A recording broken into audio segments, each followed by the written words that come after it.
Man, you know something? Oh, here we go. Like, this is shocking to me because my experience with the Lakers, like, I've lived a very privileged life. Ninth grade, my brother was drafted by the Lakers. At that time, Jenny Buss's dad owned the Lakers. Dr. Buss. One of the most respectable sports figures ever that you ever want to meet. You're talking about recruit players. You're talking about a guy who had the heartbeat of the team. Nick, what was the conversation when Magic Johnson had a problem with the coach? Well, an advisor goes to Dr. Buss and says, we got a huge problem. Magic's a young player now. Magic, they'd won a championship already with him. Magic's in year 2, I believe, year 3. Says, we got a huge problem.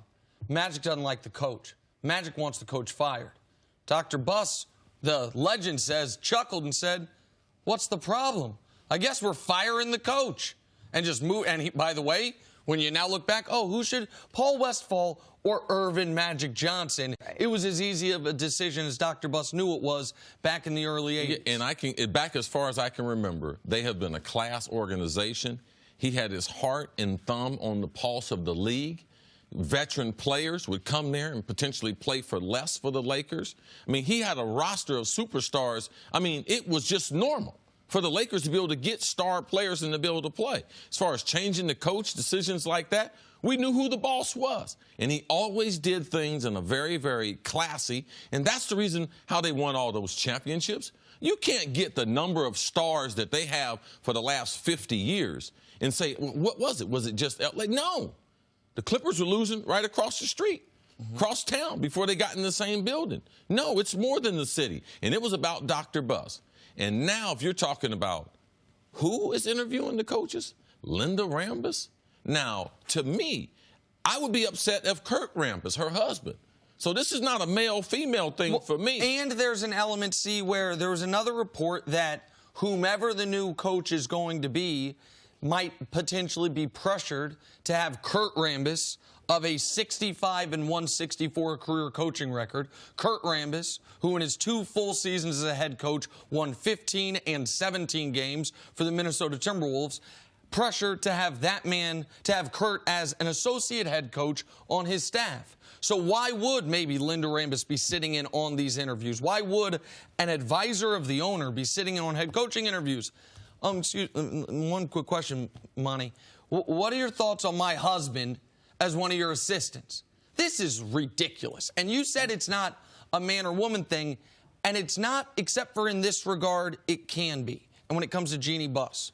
And I think my track record of being on the right side of issues will give me a bit of a wide berth on this. When a man passes on his sports franchise to his son, I think people are naturally skeptical. Does that son know what he's doing? Or is he just a rich guy's son?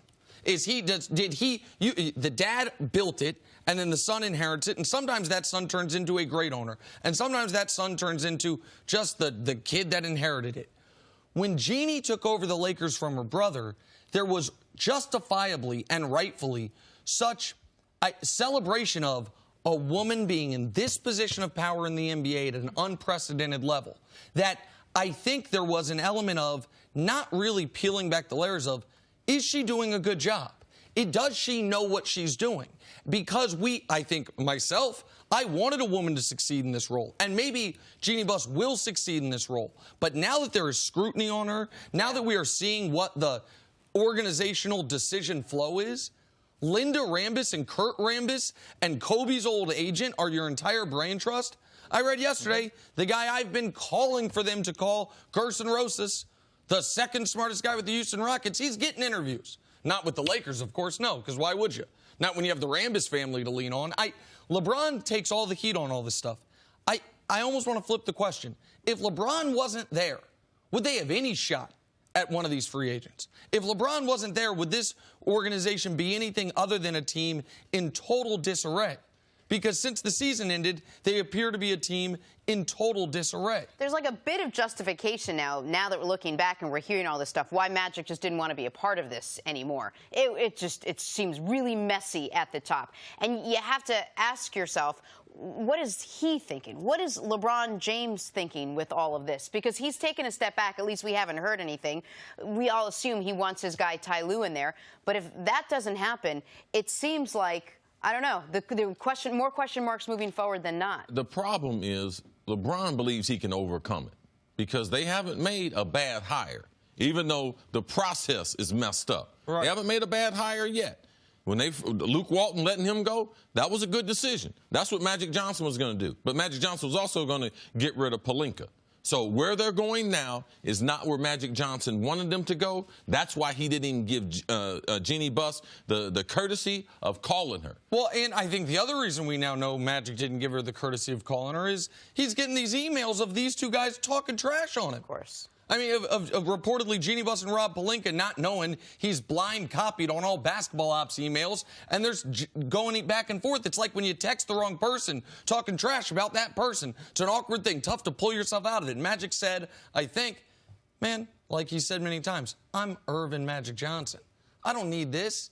I don't need this. And so he walked away. LeBron is not in position to walk away. Yes. And LeBron is there.